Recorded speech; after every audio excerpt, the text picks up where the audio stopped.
What's going on, everybody? It's your boy Shuggy from Shook Earth Media, and today we are talking about my final thoughts on The Witcher Season 2. I've had a couple days to collect my thoughts about the overall storyline of the season. You can check out my reviews last week. I went beat by beat with every episode as it goes, but of course, I was commenting on the episodes one at a time, so I hadn't seen the whole story. So only now, with some distance from it, can I look at the whole big picture and critique things as a whole. So I have some issues with it, and the more I think about it, I still like the season quite a lot. But the more I think about it, it's probably not as good as it felt like watching it. When I'm thinking about the overarching storylines they had going on, one of the big issues for me was Yennefer's storyline, and thinking about her losing her powers and then getting them back at the end. They didn't really explain the mechanism for that. Maybe with some proper explanation, it would have been a little better. Maybe that was explained as well in just a throwaway line of dialogue or something, but it didn't really feel completely explained. And I'm just a little curious what the reasoning behind the decision making was, because it apparently was not a part of the source material, Yennefer losing her powers for an extended period of time. So I'm curious what the motivation behind that was. And it really characterizing her as somebody whose lust for power is their primary drive, and then having this person as a main cast member on a show where, I mean, yes, there's a lot of moral ambiguity going on in The Witcher, but Geralt, he's the good guy of the story. Like there's still like traditional morality at play, and honestly, like a lot of the things they did with Yennefer this season made her a lot less likable. I mean, she's helping the guy who was trying to kidnap Ciri and stuff, and I still don't understand why she was so intent on helping this Nilfgaardian guy. I like that character is still around. I mean, there's no reason to kill that character. He's more interesting if he's there, for sure. I still don't understand the reasoning behind her doing that. And the only reason I could seem to think of is that she says, she's doing it for her. It's about her lust for power and all of that. So we spent so much time with her last season. I don't really feel like it paid off this season with some of her storyline. So I'm not really. She's selfish. She's a power seeker. These are things that she's going to have to redeem herself. They did redeem her a little bit with that self-sacrifice moment at the end of the season, but even that moment I didn't feel was properly justified either. I felt like it wasn't really explained what was happening and the mechanics of it. Not really sure. I don't know if it's just like, oh, we want her to show that she's powerful on her own, and she's winning fights with people, and she's like brewing potions and stuff. I'm not really that moved by that. I don't really. I feel like the one fight she did win was because she took the person by surprise and hit them over the head with a board or something. So, not that I have an issue with any of that. I don't even really have an issue with the whole her losing her power storyline if it's properly justified. I just feel some of the characterization, it's a little bit confusing how they. I'm not sure how they want me to feel about her at this point. Because honestly, at this point, I find her a lot less likable than I did last season. Last season, they really played up the feeling bad for Yennefer. She was disfigured. She had all these issues. She was really put upon, and she struggled a lot. And they did a lot to build her up that season. Even though I still stand by, I don't really think we needed her backstory in that great a detail. But I don't know how that pays off this season, because they did a lot of stuff to really go against all of that. So I don't know. I just have mixed feelings on it. So that's just my feelings on Yennefer. Now, the big bad of this season was the Deathless Mother, and I love this concept. The concept of a demon, the devil on the shoulder, and each of the major players that are in the scene with the Deathless Mother are each, corrupted in a way, and throughout the season, you see them fall into bad decisions. because of what the demon told them. Love this concept. I felt like the execution was a little sloppy in the sense that that first cabin scene. We talked about my issues with the editing style and stuff, but just in terms of comprehension, I wasn't. It was on the first viewing without once you know who the Deathless Mother is, it makes a lot more sense. But at the time, I was like, I'm not sure really what's going on here, and it was hard for me to really connect with it. So it didn't really connect with me until the part where Geralt explains who the Deathless Mother is at the end. So I don't know. It was a little, and then she's released from her prison for a reason I'm not really sure I understand. And then because in my mind, this devil person has been trying to influence people for a long time. So what was it that finally broke the dam? I would have liked to understand that a little better. But once she was released, I felt like her taking over Ciri and all of that, like using Ciri as a weapon, it's not a bad idea on paper. It just felt like it didn't have that epic, big bad confrontation feel. Because it's really the danger was the creature she was bringing in, not necessarily Ciri herself.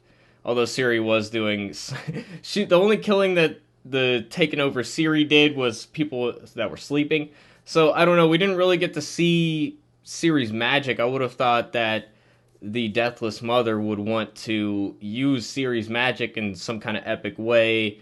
And I'm going to talk about the Witcher anime later in this video, but the Witcher anime had some better like fight scenes in it than that final episode, and it really, in retrospect, makes that final episode not look as good because it was just like I've seen a film of the Witchers just like wrecking shit, and here it was just a couple creatures that defeated most of them. So I don't know. That's just my thoughts on the Deathless Mother. Apparently, that's a new addition to the franchise, and I'm not against the new storylines.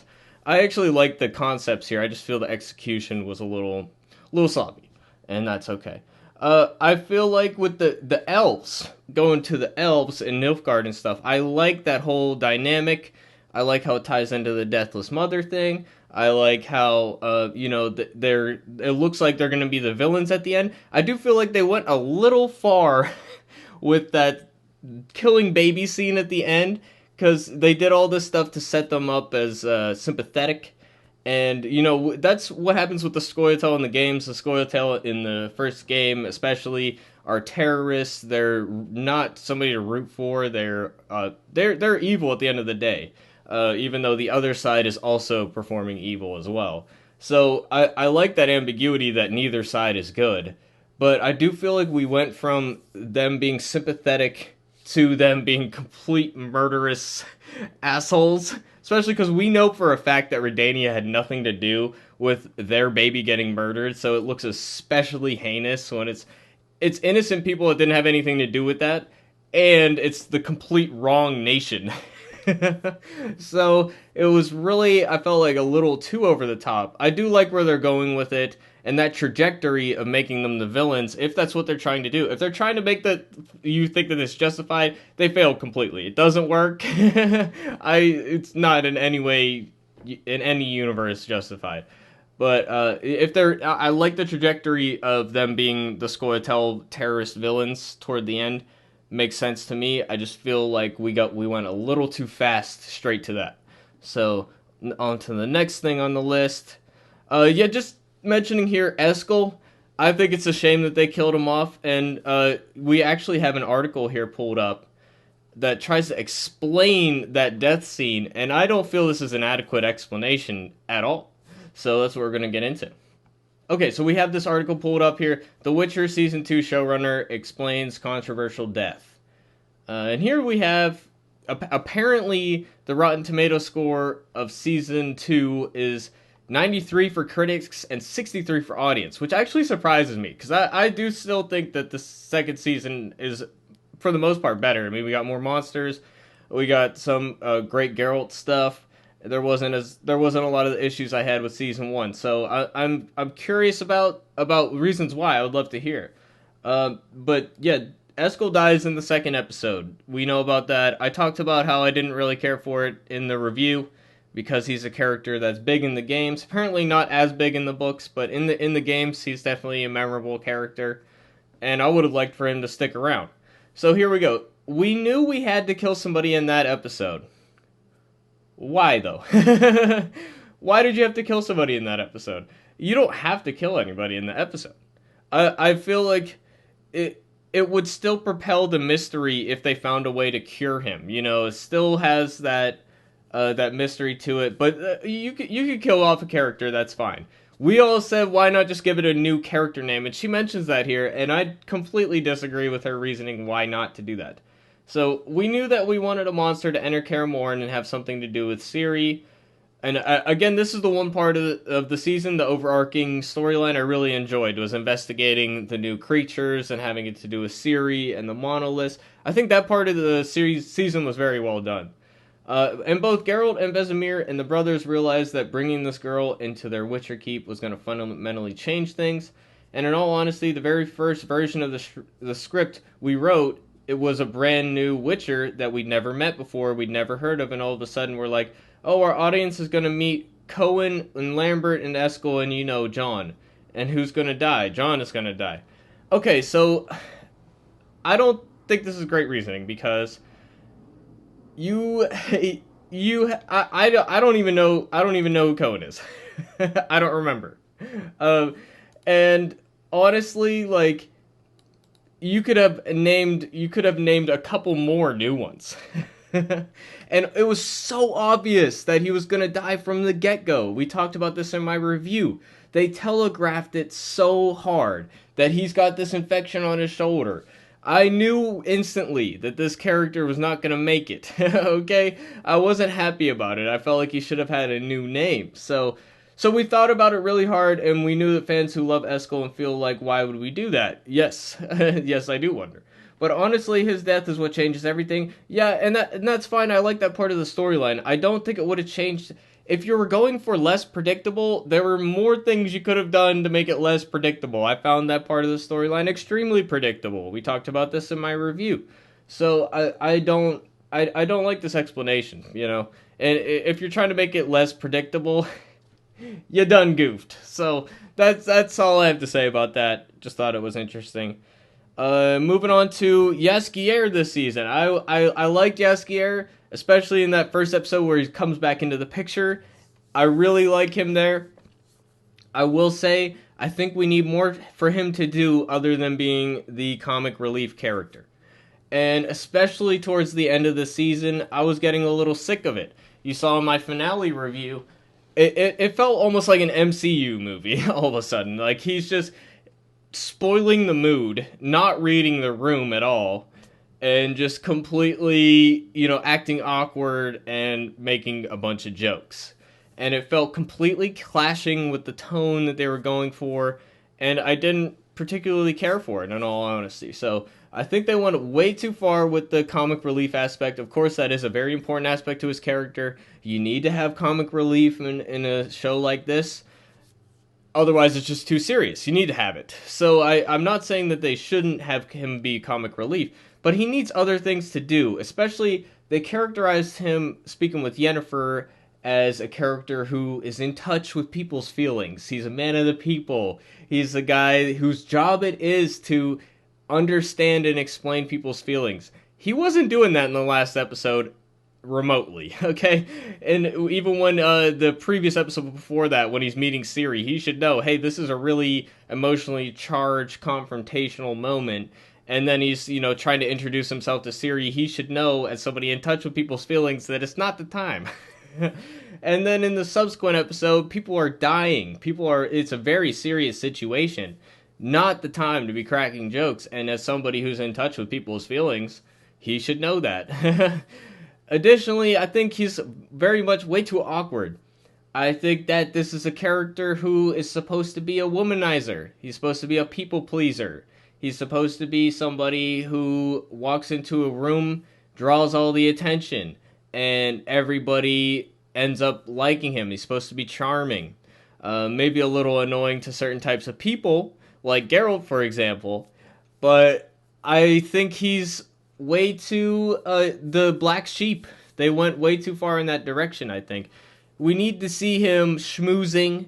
We need to see him picking up ladies at the bar or dudes. I mean, they kind of hinted that he's like bi or something, that he's bisexual in this season, and that's fine. I don't care about that. I think it works fine for me, but I just think he has to be a bit more attractive in the sense of his personality. So he was way too awkward, especially toward the end of the season. So that's just my thoughts on Jaskier. So yeah, I one just random point to put at the end. I feel like it's a matter of the editing. I don't think that it's in the writing, but it really feels like this world is a lot smaller than it should be. Some of the travel time, it should feel like weeks, months to get from place to place.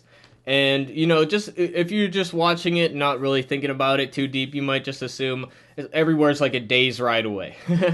So it should feel a bit more, and I don't think, I do think that it is implied that there is time between these things. But, you know, I just don't feel like we saw enough of that, or maybe some dialogue to make that more clear.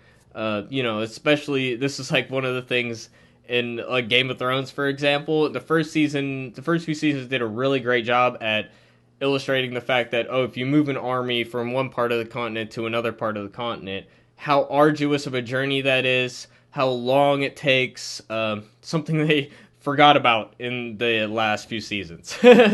So they did a great job with it early on, though. So, but yeah, that's just all the points that I have. So I'm a little disappointed about the Eskel thing. The Yennefer storyline, I feel like, was kind of unnecessary, and I'm not really sure I understand the mechanics of it. Deathless Mother, great idea, great concept, not executed as well as it could have been. So those are my main points, but overall I still like the season. I really enjoy it, and I really like the world building, political intrigue stuff that they kind of added in, because, you know, that stuff's present in the games and the books and stuff, but it's never like the forefront. I think they did a good job at adding a bit more to that element. So I like where we're going. I'm excited to see season 3. Oh, and I forgot about the anime.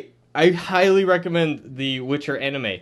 It almost does a better job at contextualizing who the Witchers are, what the Witchers do, how the Witchers grew up. It does a great job at illustrating that, almost better than the show does.